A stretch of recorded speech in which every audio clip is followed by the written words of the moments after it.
Napa cabbage নিয়ে আসছি কয়েকদিন ধরে যে বানাবো কিমচি। কিমচি ভিডিও দেখতে দেখতে আমার খেতে এত মন চাইতেছিল, তার জন্য কিনে নিয়ে আসছি খুঁজে টুজে, সাথে লিচু আনছি। আর বাসায় এসে রান্না করলাম। ক্লাস শেষ করে বাসায় আসতে আসতে হয়ে যায় বিকেল। মাঝে মাঝে দেখা যায় আমি আগের দিন রাতে রান্না করে রেখে দিই, আবার অনেক সময় দেখা যায় এসে রান্না করি। কারণ আমার ক্লাস থাকে 2 দিন, আর এই 2 দিন ক্লাস প্রায় 3 ঘন্টার একটা ক্লাস থাকে।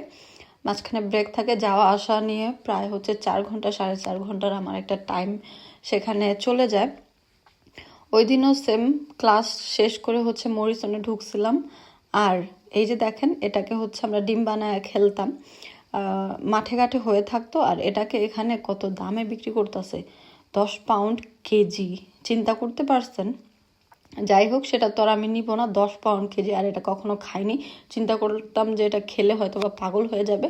তো আমি এই স্ট্রবেরিগুলো দেখেছি, এত সুন্দর ছিল, এত বড় বড় ছিল। স্ট্রবেরি নিয়েছি, তারপর নিয়েছি আমি লিচু 2টা, তারপর টুকিটাকি যা যা দরকার ছিল, ওই যে নাপা ক্যাবেজটা নিয়ে আসছি, স্প্রিং অনিয়ন নিয়ে আসছি। ওই যে কিমচি বানাবো, কিমচি ভিডিও দেখে এত ক্রেভিংস হচ্ছিল, কিন্তু এত টায়ার্ড আর এত লেজি, আবার একটু কেমন জানি শরীরটা একটু ম্যাচ ম্যাচ করতেছে, ভালো লাগতেছে না।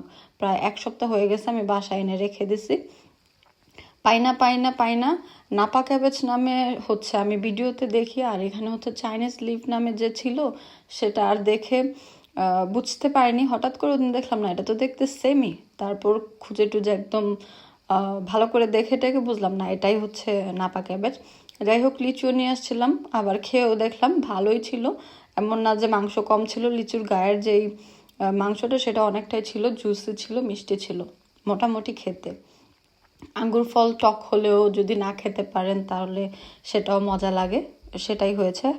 তারপর আসার পরে আমি রান্না বসিয়ে দিয়েছি, কারণ পরের দিনও আমার ক্লাস আছে। আজকে দুপুরের খাবার ছিল, আর আমি তো বাইরে ছিলাম দুপুরে, আর ওইভাবে খাওয়া হয়নি। তো রান্না করবো আমার মোস্ট ফেভারিট বেগুন দিয়ে। বেগুনের এই তরকারিটা আমার এত মজা লাগে, আর আমার জামাইও খুবই পছন্দ করে। এটা ওই যে আমরা সোমবার বলি বেগুনের। আজকে আর রেসিপি দিব না, আমি অনেকবারই এই তরকারিটা দেখেছেন আমার ভিডিওতে। যাই হোক, বেগুন ভেজে, আলু কষিয়ে, তারপর মাছ ভেজে। ইয়েস মামি, no you don't want ice cream, please go. এই যে আমার বাচ্চা আমাকে এইভাবে ডিস্টার্ব করে, তারপরেও কষ্ট মষ্ট করে ভিডিও একটু একটু বানাই। তারপরে যদি না ফলোয়ার্স না ভিউ হয় তাহলে কেমন লাগে। যাই হোক, এখন রিসেন্টলি আমার একটু বাড়তেছে। আজকে সারাদিনে 50 জন ফলোয়ার বেড়েছে, আলহামদুলিল্লাহ। আবার আনফলো করে দেয়, আমি বুঝি না কেন ফলো করে আবার আনফলো করে দেয়। যাই হোক, রান্নায় ফিরে আসি।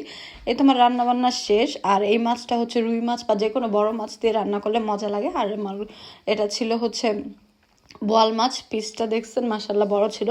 আর বাসায় থাকতে ছোট ছোট মাছগুলাকে পিস করে তারপর রান্না করতাম, আর এত ঝামেলা না করে বড় বড় পিসে দিয়ে দিয়েছি। আর এই তো রান্না শেষ। দেখুন আমার মাখা মাখা বেগুন দিয়ে খেতে এত মজা। আমার সবচেয়ে ফেভারিট এই তরকারিটা, আমি আর কিচ্ছু লাগে না।